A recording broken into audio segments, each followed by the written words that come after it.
Eh bien, salut à tous les amis, j'espère que vous allez bien. Écoutez, moi je suis super heureux de vous retrouver pour la vidéo quotidienne sur l'actualité du FC Barcelone. Car oui, pour ceux qui ne me connaissent pas et qui me découvrent aujourd'hui sur cette vidéo là aujourd'hui, c'est très simple, ça fait 3 ans les petits potes que je vous partage tous les jours l'actualité du FC Barcelone. C'est vraiment pas une blague, donc si toi derrière ton écran tu es fan du Barça et que tu es fan un petit peu des vidéos actualité, n'hésite pas à t'abonner. En plus les frères, regarde sur votre écran, vous êtes beaucoup à être simplement à regarder les vidéos et à pas être abonné, donc on n'hésite vraiment pas à la famille, surtout que l'objectif ultime, et après je peux mourir en paix, c'est les 50 000 abonnés, donc je vous fais vraiment confiance les petits potes. Et aujourd'hui forcément au programme on va un petit peu parler du match de demain entre le Barça et Valencia. On va aussi un petit peu parler du Camp Nou et même un tout petit peu d'infos mercato pour le mercato estival. Oui, le mercato hivernal vient juste de finir, mais il y a des infos estivales, c'est vraiment un truc de fou les petits potes. Mais du coup restez bien jusqu'à la fin de la vidéo. Sur ce, j'arrête de parler, on passe l'intro et on commence par l'info numéro 1, c'est parti.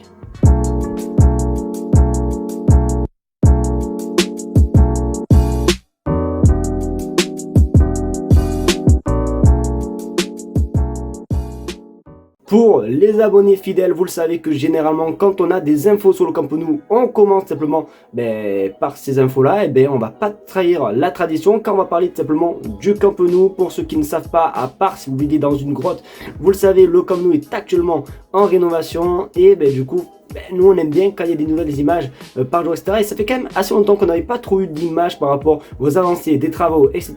Et il y a eu des images hier qui sont sorties sur le compte, je crois, officiel du Barça. Vous pouvez aller vérifier sur vous-même dans les réseaux sociaux et tout. Mais du coup, voici quelques petites images comme vous pouvez le constater. On peut simplement admirer les tribunes, etc.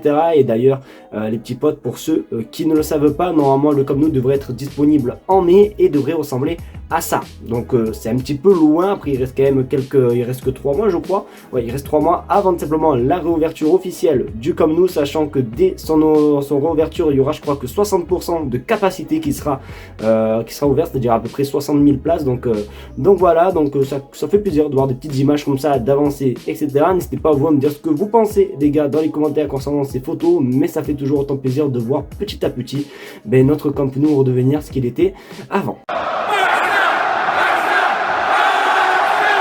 Comme je l'ai dit dans l'intro, forcément demain le Barça affronte Valencia en Copa del Rey. Et d'ailleurs, je tiens à dire forcément qui dit match dit aussi live sur ma chaîne YouTube. Donc on se retrouvera aussi également demain en live à partir de 21 h pour faire vivre cette rencontre de Copa del Rey les petits potes. Mais on parlera de ça plus tard, car simplement qui dit match dit veille de match, il y a une conférence de presse scientifique à parler. Il a notamment parlé un petit peu du match de la Liga, mais un petit peu aussi du match de demain. On regarde ton écran, j'ai déjà tout dit. Quand nous sommes arrivés, on a dit qu'il n'y aurait pas d'excuses, je n'aime pas ça. On a perdu beaucoup de matchs et c'est de notre faute. Dimanche, nous avons un grand match et c'est très important de le gagner, mais on doit d'abord battre Valence demain les petits potes, car oui, ce dimanche je crois que le Barça affronte Séville FC en Liga. Alors lui on voit que tonton Hansi Flick est concentré tout simplement sur la Liga, et ce que j'aime beaucoup c'est qu'il assume tout simplement et qu'il n'y ait pas d'excuses, parce que je me souviens quand même que la saison dernière quand il y avait encore Xavi, Xavi avait l'excuse de voilà, on n'a pas été facilité par l'arbitre, mes joueurs ont bien joué. Bon bref, il se trouvait toujours une excuse. Et là ce qui est bien avec Hansi Flick, c'est que comme vous avez pu le voir, voilà, il n'accepte pas les excuses, etc. On a perdu des points, il assume, mais il va falloir se réveiller. En plus les gars, je vous rappelle que le Real Madrid affronte l'Atlético Madrid, ce qui veut dire que le match ça peut que être bénéfique pour le Barça. Donc c'est pour ça qu'il va falloir vraiment gagner. Mais il ne faut pas non plus oublier que demain il y a quand même un match de Copa del Rey. Alors pour parler aussi un petit peu forcément du match de Copa del Rey, pour mon prono les gars, je vais pas au mytho, je vois quand même une petite victoire. Allez, 3-1 du Barça, en plus ça lecteur. Donc n'hésitez pas à vous à me donner votre prono les gars dans les commentaires concernant ce match de Copa del Rey. Sans oublier du coup que je serai en live aussi également sur ma chaîne YouTube. Ce qui me fascine avec le Barça, c'est que en fait ça fait 3 ans, comme je l'ai dit, que je fais des vidéos tous les jours sur l'actualité, etc. Et ça fait 3 ans que c'est toujours pareil et c'est vraiment juste une dinguerie. On vient juste à peine de finir le mercato hivernal et vous le savez que le Barça a fait énormément de recrutement cet hiver. c'est une blague. Et du coup, forcément, on n'a pas fait grand chose simplement cet hiver. Et le Barça pense directement à des joueurs pour l'été. Alors, c'est un petit peu logique, vous allez me dire, mais je trouve que c'est quand même assez tôt. Regardez sur votre écran, Barcelone veut recruter Daniel Munoz de Crystal Palace. Il est fan du FC Barcelone et sa valeur est estimée à 25 millions d'euros. Alors, il me semble que ce joueur, c'est un joueur colombien qui joue à Crystal Palace. C'est un défenseur droit, les petits potes. Alors oui, il fait quand même des belles petites choses simplement à Crystal Palace. Et même, pourquoi pas, c'est vrai que pour moi, s'il y a des postes à renforcer cet été, c'est les postes des latéraux, puisque depuis qu'il n'y a plus Cancelo, je vais pas vous mytho que j'ai un petit peu peur, les gars, honnêtement. Donc à voir qu'est-ce qui va se passer. Comme il est écrit, le joueur est coté 25 millions d'euros, mais je pense que peut-être le Barça peut aller peut-être chercher mieux. Après, c'est mon avis, n'hésitez pas à vous me dire ce que vous pensez, les gars, de ce joueur dans les commentaires. Mais voilà, c'est vrai que c'est quand même une petite valeur sûre du côté de Crystal Palace, mais est-ce qu'il aura le niveau du Barça? C'est une autre question, donc on verra. Après, comme j'ai dit, il est beaucoup trop tôt pour attaquer directement le mercato estival. On vient juste de sortir du mercato hivernal. Autant qu'on finisse sa saison et après on se concentrera pour la saison prochaine. Vous avez peut-être pu le voir hier, alors hier j'ai pas fait de vidéo mais je vous l'aurais peut-être partagé hier, mais du coup pour ceux qui n'ont pas vu, hier il y a eu une officialisation concernant un joueur qu'on pistait. On va parler d'Alphonso Davies, vous le savez, le latéral gauche était pisté par le Barça, par le Real Madrid. Bon bref, on savait pas qu'est-ce qu'il allait faire, est-ce qu'il allait prolonger au Bayern Munich et tout.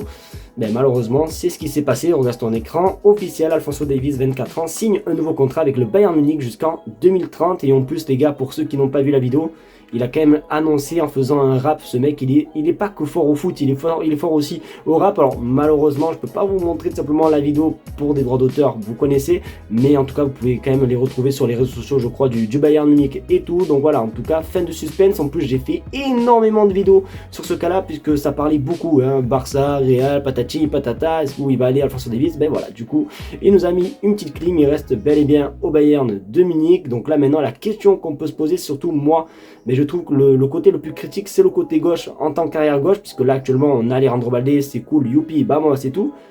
Mais puisqu'Alphonso Davies c'était une piste pour le Barça, mais qui vous voulez-vous en doublure tout simplement d'Alejandro Balde, puisque là à l'heure actuelle c'est Gérard Martin et c'est pas non plus ouf d'avoir un Gérard Martin en doublure. Donc vous pensez que c'est qui devrait recruter le Barça? Alors ça parlait de Cancelo il n'y a pas si longtemps que ça parlait aussi d'Alvaro Carreras, le défenseur du Benfica.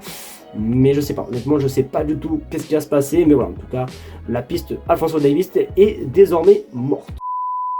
Les amis, c'est déjà la fin de cette vidéo, j'espère qu'en tout cas elle vous aura plu. Si c'est le cas, n'hésitez pas à me le faire savoir en mettant un maximum de pouces bleus, à partager la chaîne YouTube et à surtout vous abonner, parce que comme je l'ai dit dans l'intro, on tente littéralement les 50 000 abonnés et on se rapproche petit à petit. Et franchement un grand merci à vous les petits potes d'être tous les jours là, de me regarder et tout. Je vous fais de très gros bisous, sans oublier que demain je serai en live les gars, donc n'hésitez vraiment pas. Merci à vous, passez une bonne soirée et on se dit à demain pour le live du match entre Valence et Barça. Tchuss.